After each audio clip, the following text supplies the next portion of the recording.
தமிழ்நாட்டில் மிகப்பெரிய ஆதிக்கத்தை செலுத்தணும்னு தீவிரமாக செயல்பட்டுக்கிட்டு இருக்க அமைப்பு தான் ஆர்எஸ்எஸ் அமைப்பு. இந்த ஆர்எஸ்எஸ் அமைப்போட கொள்கை என்ன அப்படின்னா மனுஸ்மிருதி.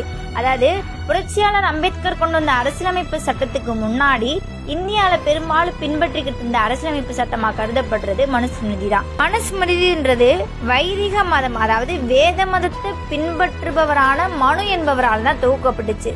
மனுஸ்மிருதியோட அடிப்படை கோட்பாடு வர்ணாசிரம். வர்ணாசிரத்தோட கருப்பொருள் என்ன அப்படின்னா பிறப்பின் அடிப்படையில் உயர்வு தாழ்வு.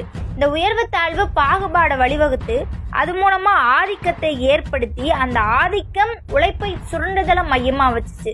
அப்போ ஒரு உழைப்பை சுரண்டுதலுக்கான ஒரு மூல கோட்பாடோட ஆவணம் தான் மனுஸ்மிருதியா நம்ம கருதணும். பிறப்பின் அடிப்படையில உயர்வு தாழ்வுன்னு அடிப்படையா கொண்ட மனுஸ்மிருதிய 1917 தன்னோட முதல் உரைய கொலம்பியா பல்கலைக்கழகத்துல நிகழ்த்திய புரட்சியாளர் அம்பேத்கர் அவர்கள் என்ன சொல்லியிருப்பாருன்னா, எனக்கு இறந்தவரை கொள்ற ஆற்றல் இருந்துச்சுன்னா நான் மனுவை போய் தேடி கொள்ளுவேன்னு சொல்லுவார். அப்படிப்பட்ட மனுஸ்மிருதியை மீண்டும் அதிகாரப்பூர்வமாக இந்தியாவில் அரசியலமைப்பு சட்டமாக கொண்டு வரப்பட்டு மக்கள் அதை பின்பற்றணும்னு நினைக்கிற அமைப்பு தான் ஆர்எஸ்எஸ் அமைப்பு. சமூக நீதிக்கு எதிராக செயல்படுற ஆர்எஸ்எஸ் அமைப்பை தமிழ்நாடு எப்படி ஏற்றுக்கணும்? ஆர்எஸ்எஸ் அமைப்போட கைப்பாவியா செயல்படுறதான் பிஜேபி.